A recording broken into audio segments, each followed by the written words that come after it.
The story of Roman Abramovich is one of extraordinary transformation.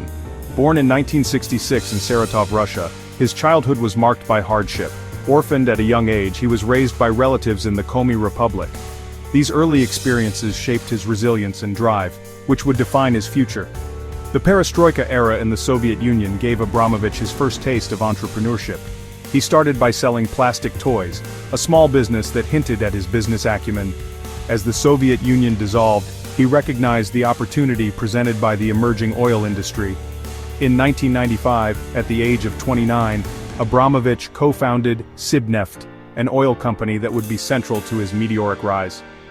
The controversial loans for shares program, a hallmark of Russia's transition to capitalism, allowed Abramovich to gain control of Sibneft for a fraction of its true value. This leveraged deal would prove to be a turning point, catapulting him into the ranks of the new Russian elite.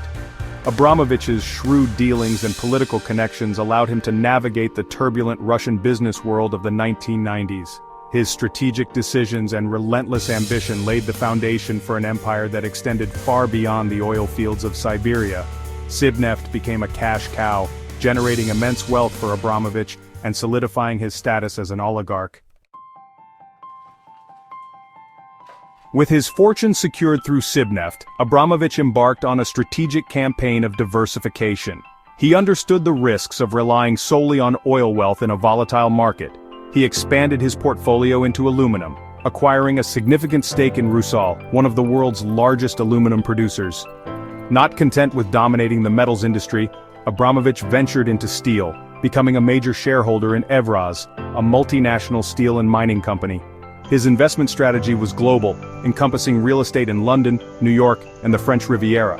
Abramovich's dealings were characterized by a combination of calculated risk-taking and a keen eye for undervalued assets.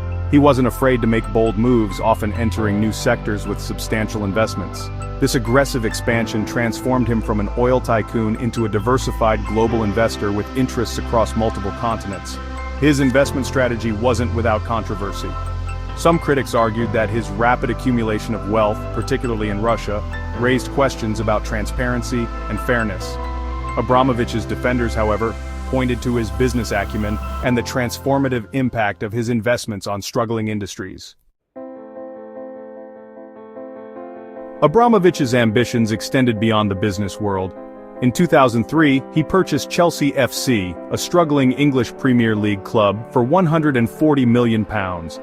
This acquisition thrust him into the global spotlight and demonstrated his willingness to invest heavily in his passions.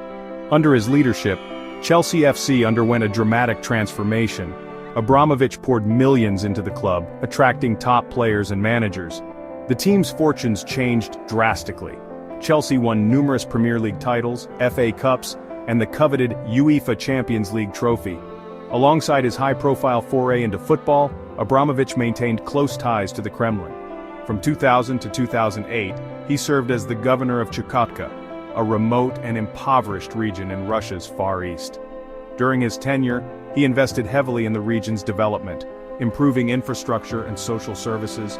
Abramovich also engaged in significant philanthropy, donating to education, healthcare, and Jewish cultural projects. He founded the National Football Academy in Russia to nurture young talent and develop the sport in his home country. His philanthropic activities, extensive as they were often overshadowed by his business dealings and political connections.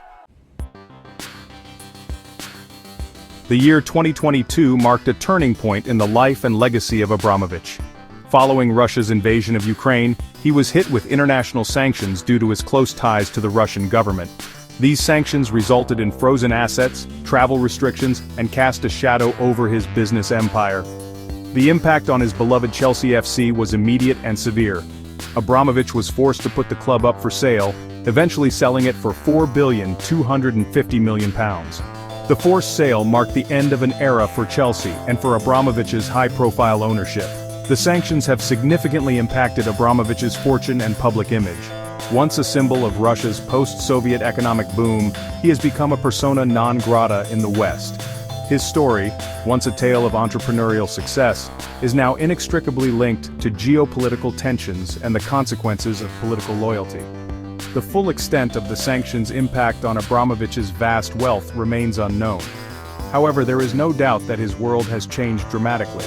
His legacy, once both admired and criticized, is now being rewritten in the context of international condemnation and the human cost of war.